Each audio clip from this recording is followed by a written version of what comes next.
Hello guys. Iwasan mo na. Yan guys, dito kami nag-exercise. Dito tayo punta. Sige. Tapos yung tawagan na wala ako ng maganda. Quarter to 10 pa naman. Oo.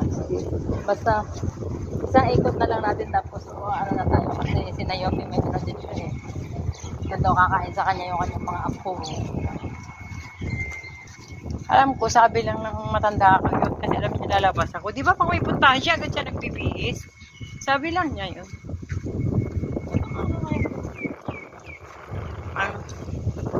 Ay ako, Lazada, ang dami ko in-order. Halagang tig 300. Ayun po, hindi naman.